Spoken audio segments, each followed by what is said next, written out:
Hi, I'm Stephen McFarland, And I'm Ben Guerin. and we're here to talk to you about our new segment, The Art of Storytelling. Yeah, Today, we're going to be talking about Footloose. all in the same cut. We're going to be talking about the original and why is this movie being remade? I mean, yeah, why? Why the 80s? I don't understand. So, okay, let's talk about, okay, what is Footloose's, what is that, what is it today? Like, what do people think of when they think of Footloose?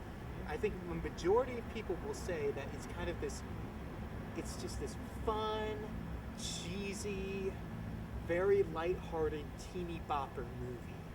Yeah, definitely. I have to agree with that. But that's so not the case. Yeah. I mean, the movie, sure, it does have its musical dancing moments. Yeah, you're so right, Ben. There's the a lead number girl of- gets beat up. Yeah, that's right. Oh man, and she nearly gets run over by a train because she's trying to be rebellious. Yeah, that's right. She's a hardcore, edgy kind of gal. Yeah, And definitely. the parents. Yeah. I mean, the parents, like,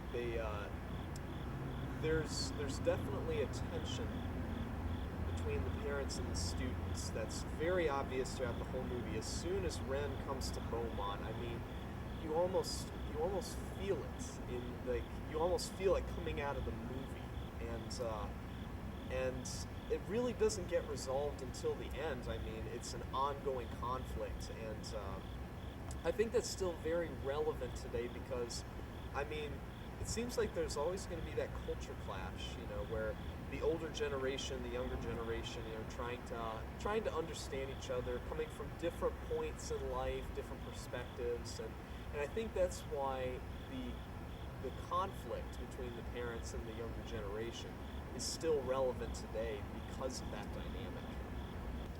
Yeah, you're so right, Ben. Yeah, you notice early on in the movie that Brent has read that book, Slaughterhouse-Five, and he calls it a classic, and that book has been banned in the town, and it shows you instantly that this is a town that is controlling when all of these kids have access.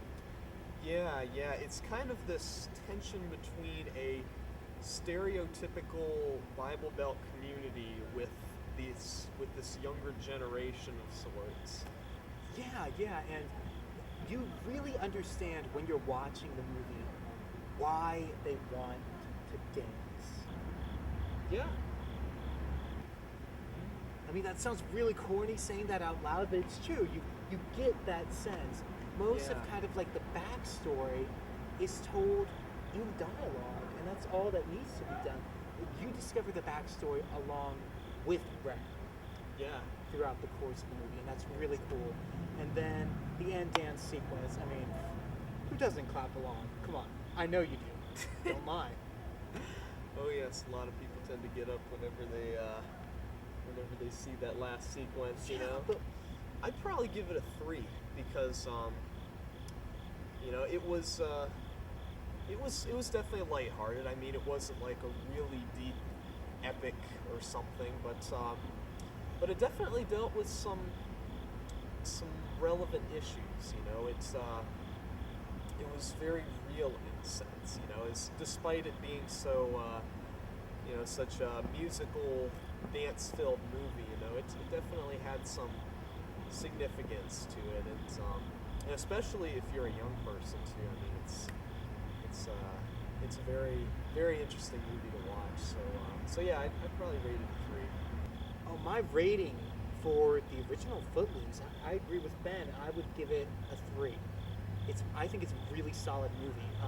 Obviously, there's some things that I don't fully like in the movie. There's some sequences that I think could have been cut out.